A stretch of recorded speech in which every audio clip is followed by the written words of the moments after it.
masih orang tua juga gitu. Nggak salah orang tuanya, cuma apakah ekosistem atau si benang merah antara orang tua dan anak mudanya ini tuh sudah terbentuk atau belum gitu. Dan apakah udah bisa, ya saya misalkan apakah saya ini seorang penulis, saya aja masih ragu Bu, saya ini penulis atau bukan gitu. Karena nerbitin buku aja baru sekali kok gitu. Izul belum cerita loh, mungkin bisa ceritain sedikit nih bukunya Izul nih. Ternyata Izul udah sempat nerbitin buku loh. Ya secara mandiri lah, menerbitkan buku secara mandiri dan tidak disebar. Itu kapan itu? Desember 2021 Bu. Buku tentang? Puisi. Judul? Kesaksian Bumi. Yeay. Nanti saya dikata penyair Bu. Cerita dikit dong, kasih bocoran-bocoran dikit. Ya sebetulnya buku itu tuh apa ya? Ya itu Bu, cikal bakal quotes yang saya tulis gitu. Tulisan-tulisan menjijikan saya pada mulanya, dan karena setelah lulus dan waktu di ambang akhir-akhir perkuliahan itu tuh saya kebingungan mau ngapain, ya udah saya memperbarui tulisan-tulisan lama saya membuka kembali pustaka simpenan tulisan-tulisan saya, terus saya perbaiki ulang karena harus saya sadari itu tulisan jelek banget gitu, dan saya harus memperbaiki itu, paling enggak pada perspektif kita atau pada penilaian kita sebagai penulis itu baik gitu, atau kita yang menulis tapi ketika kita baca kita sebagai pembaca, dan kita sebagai pembaca itu bisa menilai tulisan itu udah oke lah kayak gitu. Jadi saya disibukkan dengan itu gitu loh Bu. Dan pada momen itu tuh tahun 2021 ya, karena saya lagi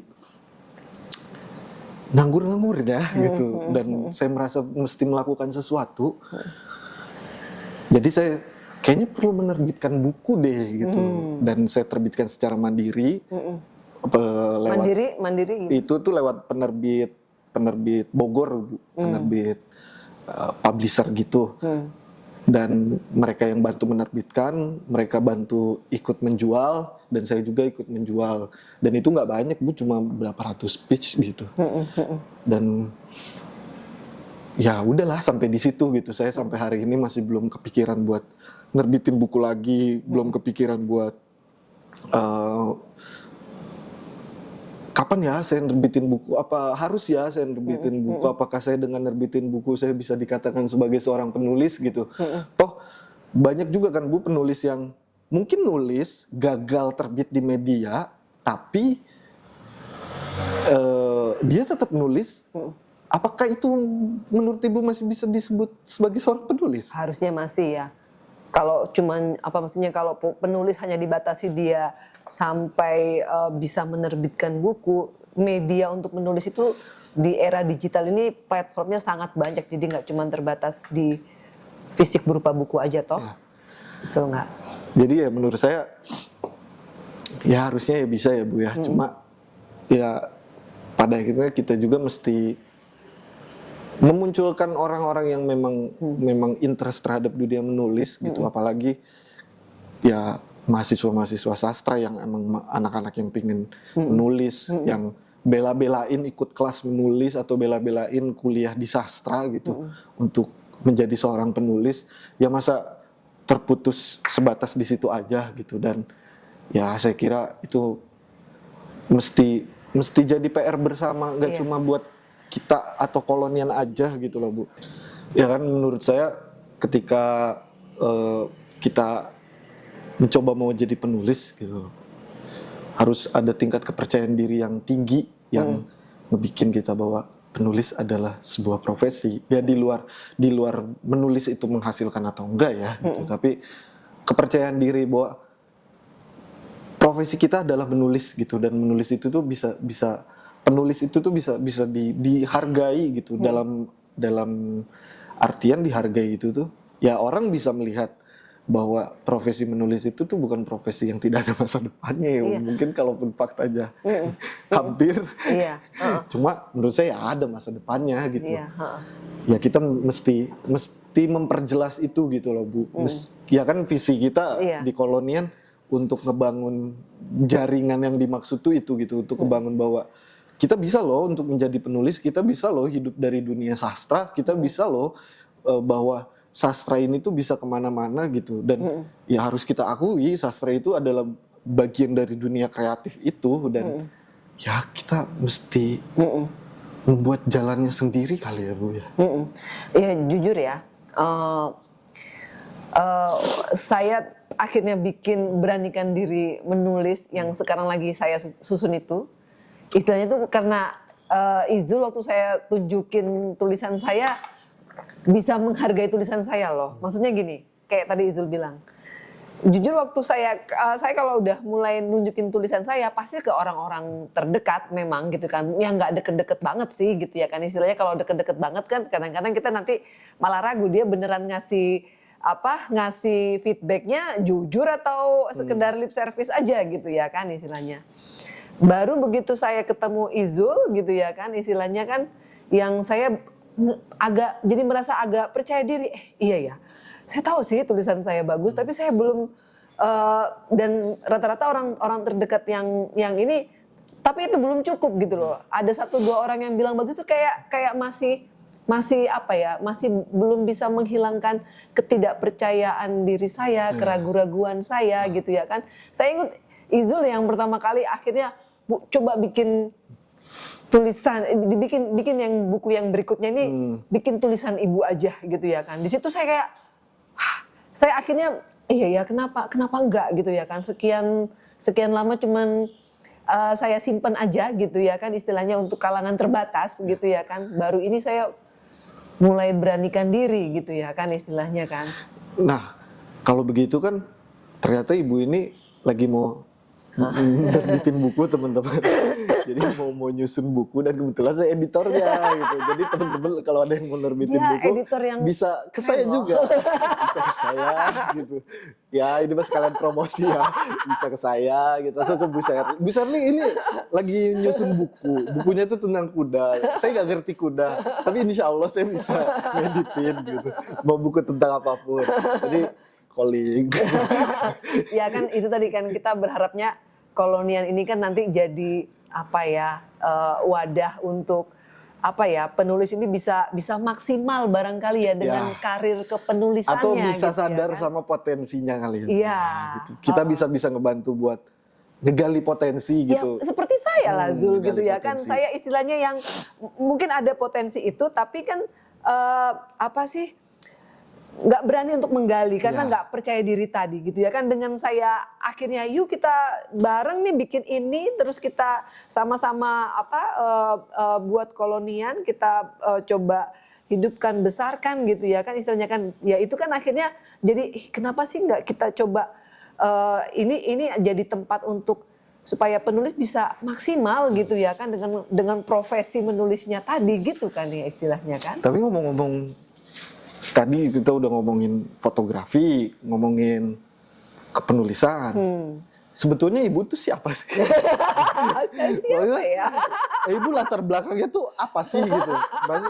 Ibu tuh dulu siapa, kuliah di mana gitu? Maksudnya kok bisa gitu ibu menulis tentang kuda?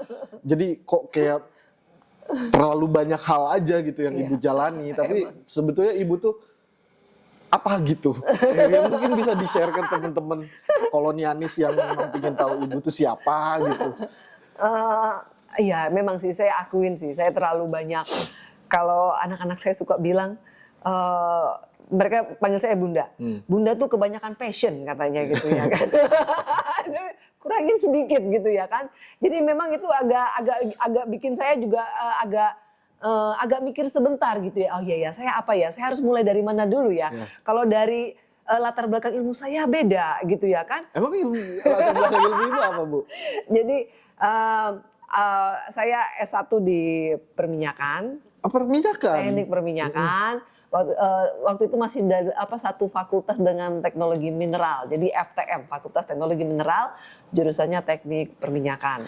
Tapi ibu pernah kerja atau dapat pekerjaan di bidang itu? Belum sempat. Jadi ibu nyasar ke dunia fotografi, dunia kepenulisan, dunia kuda, Iya. gitu. Dan apa ya, kesarjanaan ibu itu nggak pernah kepake pada pekerjaan gitu. Sebenarnya ya itu tadi ya. S1-nya di perminyakan, tapi habis perminyakan saya sempat ngambil welding inspector waktu itu. Apa tuh, Bu? Jadi kayak inspektur pengelasan. Saya ngambil waktu itu di Tukang las nih. ada yang mau dilas. Ya, ada yang mau dilas. Jadi saya ngambil waktu itu di ITS di Surabaya. Lepas dari situ kemudian ada universitas, ada kampus butuh dosen yang untuk ngajar bengkel pengelasan. Karena begitu dengar saya bahwa saya di teknik terus pernah ngambil inspektur pengelasan di ITS juga, jadi saya diminta ngajar di bengkel waktu itu. Nah, terus akhirnya saya ngajar di situ gitu ya kan. Cuman waktu itu mengharuskan semua pengajar itu minimal, ada peraturan waktu itu harus minimal S2, yang boleh ngajar tuh harus paling sedikit dia sudah S2 gitu ya kan. Akhirnya saya ngambil S2, saya ngambil di fisika waktu itu. Nah, nyambung nggak sih, Bu, sebetulnya? Ya kalau berbicara kuda dan menulis dan foto ya itu beda. Dari perminyakan ke fisika ada nyambungnya, Bu? Ada masih nyambung-nyambungnya. Itu Ibu kan setahu saya kalau kita S1-nya apa, terus S2-nya nggak agak sedikit beda jalur, itu kita harus ngambil kayak gitu? Matrikulasi. Iya, matrikulasi. Ibu gitu ya? juga? Enggak. Saya nggak tahu apa memang waktu itu peraturannya memang belum ada gitu ya kan, atau karena mungkin masih sama-sama di bidang eksak barangkali kan, di bidang sains, jadi ya masih bisa gitu ya kan istilahnya kan, karena ya istilahnya S1-nya masih teknik lah gitu ya kan istilahnya. Terus waktu mau ngambil S2-nya saya kerjanya juga di bidang teknik juga kan, teknik pengelasan gitu ya kan. Jadi mungkin jadi istilahnya nggak masih bisa lah kalau mau ngambil. Jadi Ibu ini sebenarnya bisa praktik ngelas gitu, Bu? Dulu. Sekarang masih bisa, Bu? Kalau sekarang ya kalau kayak kemarin Mia nge-WA saya gitu kan, Bun, aku tadi belajar ngelas nih di kandang gitu ya kan. Ini gimana? Ya saya masih inget lah ya, karena sempet lama juga Zul, 9 tahun saya kan. Jadi ya saya juga nggak nyangka sih begitu anak saya bilang gitu, wah Bunda masih ngelotok juga ya, masih nyangkut juga gitu ya kan, karena saya tahu ini tergantung ampernya nih, kamu terlalu cepet, kamu terlalu ini gitu ya kan, agak begini kurang stabil saya gitu ya kan. Saya waktu sekolah tuh belajar ngelas juga, Bu. Loh, saya kan STM, permesinan. STM? Iya, SMK, permesinan saya. Teknik permesinan. Tuh kan, berarti kan kita latar belakangnya sama-sama. Kalau saya SMK-nya bercanda, Bu. Tapi kan akhirnya tadi kan ke mana? Ilmu komputer, ya kan? Saya, gitulah.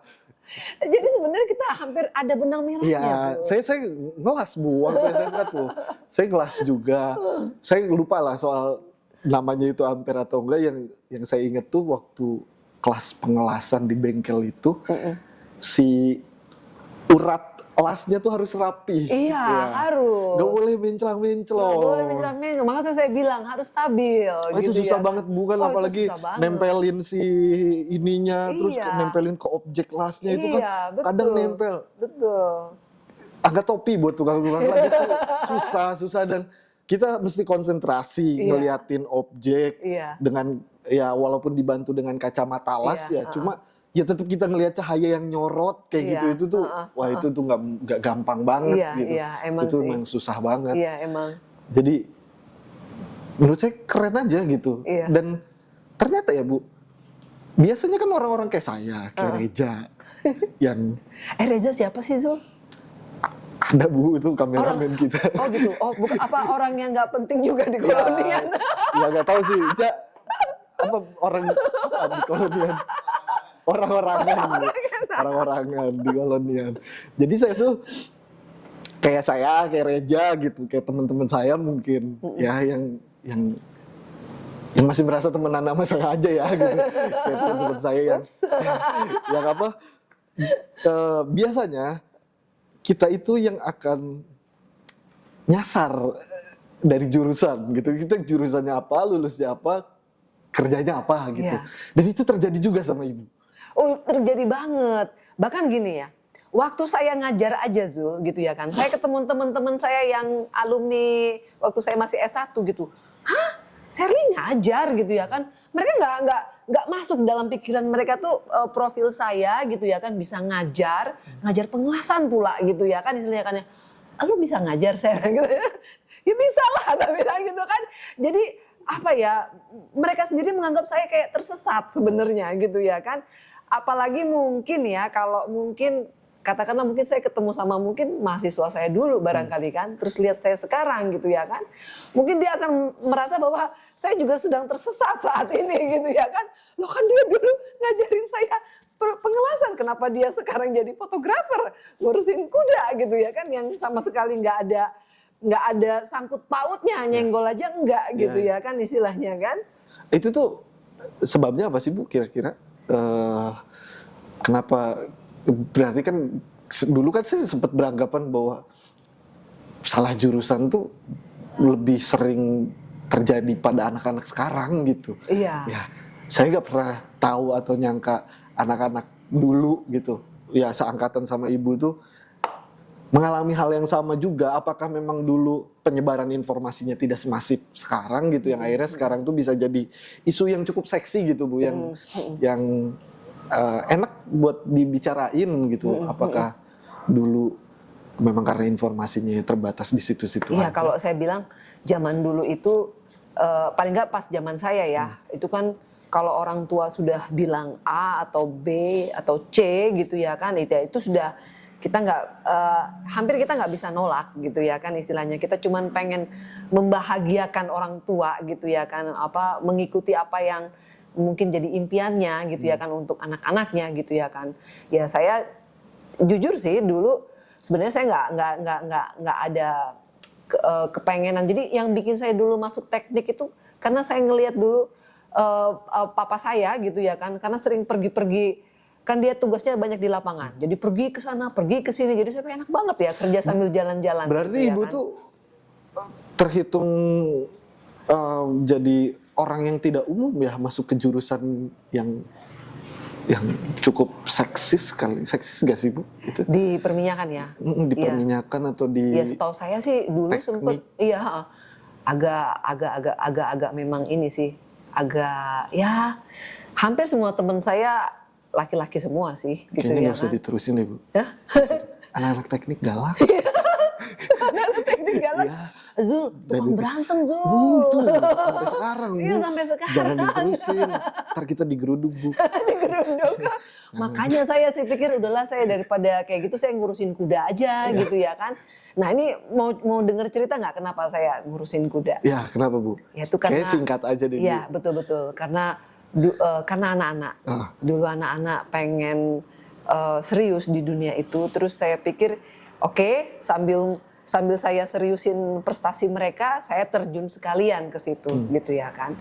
Nah dari situlah akhirnya ya membuka banyak jalan gitu ya kan, yang akhirnya mungkin yang tadi diskusi buku foto yang kita bicarakan tadi tentang apa dengan Mas Seno gitu ya kan, itu kan buku foto tapi kan dua-duanya tentang kuda gitu ya kan istilahnya. Dan yang tadi yang Izul bilang sekarang saya lagi nyusun buku yang editornya adalah Izul gitu ya kan, itu kan juga buku tentang kuda gitu ya saya kan. ya editor.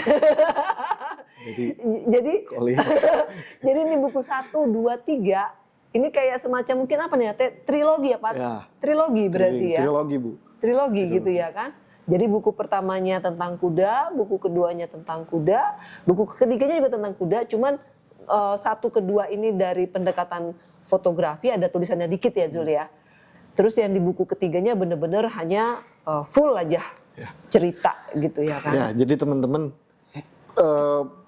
buku yang disusun sama Bu Sherly ini menarik. Dia menyusun pada mulanya buku foto pertama dan kedua itu tuh foto ya Bu ya, foto yang Iya, dibukukan. mungkin ceritain dikit Zul. Kalau waktu itu kan Izul juga idenya yang udah Bu begini aja gitu Foto ya kan. yang dibukukan gitu. Dan ya tujuannya cuma pengarsipan ya Bu ya. Iya. Pengarsipan untuk supaya Ibu punya arsip gitu, dan beberapa orang yang mau Ibu kasih itu punya arsip itu. Dan itu tuh ternyata objeknya itu tuh si kuda itu adalah dunianya Bu Sherly. Dunia tuh dalam artian ya keseharian yang Bu Sherly lakukan kayak gitu. Betul. Dan pada akhirnya Bu Sherly ingin menuliskan kisah kuda-kuda itu dengan kuda-kuda itu dengan teks, bukan lagi dengan foto. Jadi itu jadi perkawinan yang bagus gitu. Tapi yang mesti kita garis bawahi bagaimana Bu Sherly membuat suatu tulisan, menyusun sebuah buku itu melalui objek sekitar, nggak jauh kemana-mana, cuma di sekitar kehidupannya. Jadi saya harap Bu, teman-teman kolonialis juga melakukan hal yang sama gitu loh Bu. Terkadang kan kita sebagai penulis suka ngejar yang jauh dulu gitu Bu. Wah saya mau nulisin ini, wah saya mau nulisin ini, wah saya mau nulisin itu. Apalagi ketika lagi ada isu-isu seksi yang lagi rame gitu. Padahal kita tahu itu bukan kapasitas kita coba nulis ya jadinya kan akan jadi jelek gak sih gitu. Jelek itu dalam artian ya lo anggap jelek aja sendiri gitu. Dan itu tuh sangat-sangat tidak bagus gitu. Ya balik lagi aja dulu gitu ke lingkungan sekitar kita. Kita ngelihat ada apa aja di sekitaran kita dan apa yang bisa kita tulis, sudah apa aja ya Bu ya bisa kita tulis, betul. seperti yang Bu Sherly lakukan. Dan saya harap kerja seperti Bu Sherly dari buku foto, terus kumpulan cerita tentang kuda-kuda itu gitu. Dan ini kuda Sumba khususnya gitu, yang ngebahas kuda Sumba, itu nantinya tuh bisa benar-benar menjadi praktik kepanjangan penulisan tesisnya Mas Eno gitu loh Bu. Yang pada akhirnya tuh teks, foto, filsafat maupun sastra secara tertulis dan secara material objeknya itu lengkap. Itu saya jadi mikir ya. Kayaknya seru ya Zul ya istilahnya kan. Ini kan yang kemarin tuh waktu di KPF kemarin kan diskusi fotonya foto 1, foto 2, buku 1, buku 2 itu kan tentang fotografi, tapi dari perspektif sastra, dari perspektifnya Mas Eno gitu ya kan. Barangkali seru ya Zul ya kalau misalnya nanti pas mungkin nanti ada diskusi berikutnya itu pas buku yang ketiga, iya nggak sih? Itu seru. Itu seru nggak sih? Tapi sayangnya kita nggak bisa nge-share. Masih tetap harus jadi rahasia. Pada setuju nggak ya kira-kira ya? Harusnya sih setuju ya Bu. Setuju ya. Kalau banyak yang niru biasanya kan, kalau banyak yang niru biasanya ya harusnya setuju ya Bu ya. Ya asal yang nirunya jangan duluan aja. Kita duluan. Setelah itu tiru gak apa-apa. Gak apa-apa kayak gitu. Jadi kita nggak bisa share banyak-banyak. Pokoknya tunggu tanggal mainnya ya Bu ya. Tunggu tanggal mainnya. Terus juga kita ada beberapa program juga ke depannya kayak gitu. Dan mungkin di sosial media kita juga kita sempat nge-share soal magang kepenulisan. Nanti teman-teman bisa ikut magang jadi penulis gratis. Bahkan teman-teman bisa punya akses langsung ke editor kita dan didampingi langsung kalau kebingungan mau nulis apa. Dan kalau misalkan dari proses magang menulis itu hasil tulisannya memang layak untuk diterbitkan, pasti kita akan terbitkan dan mendapatkan honorarium tentunya. Dan udah jalan juga kan? Belum Bu, kita belum share secara resmi. Oh gitu. Ya. Tapi prosesnya? Kita sedang, sebenarnya Mas Reja sedang merancang gitu. Mas Reja sedang merancang itu. Jadi tunggu tanggal mainnya lah Bu. Karena udah dibisikin terus Bu dari belakang. Kameramennya galak. Kita udah dibisikin terus, udahan. Gitu. Jadi bukannya kita nggak sayang nih, bukannya kita nggak seru, kita harus menyudahi ini. Mungkin Ibu bisa kasih penutupan untuk podcast pertama kita? Tadi menyangkut tadi yang Izul bilang bahwa nggak usah terlalu jauh dulu gitu ya kan. Saya jadi ingat kemarin itu, jadi cerita sedikit juga bahwa saat ini yang tadinya saya cuman di foto, sekarang saya coba lebih serius di video juga gitu ya kan. Dan kemarin saya baru selesai, jadi saya rencana bikin ada 3 video gitu ya kan, tentang kebetulan saya suka nari gitu ya kan. Dan di video yang pertama itu saya sempat bikin sedikit pengantar bahwa alasan saya untuk membuat video itu adalah saya pengen, karena gini, hal-hal yang deket sama kita yang nggak jauh tadi, yang mungkin keseharian kita. Kayak mungkin tadi Izu bilang kuda itu adalah keseharian saya gitu ya kan. Ya kuda, menari juga termasuk hal yang dekat dalam kehidupan saya. Nah, saya jadikan itu lewat foto, video, apapun gitu ya kan, cerita. Bahwa hal-hal yang sebenarnya dekat sama kita itu kadang-kadang kita terlalu anggap biasa. Padahal justru hal-hal yang kita anggap biasa itu kadang-kadang syarat makna, bukan kadang yang sering kali dalam syarat makna, dan ya kadang-kadang kita cuma nganggap biasa. Jadi mungkin pesan saya gitu ya kan buat yang baru, entah apapun itu istilahnya, baru mulai menulis, baru mulai foto atau mungkin video gitu kan. Yang pendek kata menurut saya adalah semuanya storyteller gitu ya kan. Mulai dulu dari hal-hal yang ada di sekitar kita dulu gitu.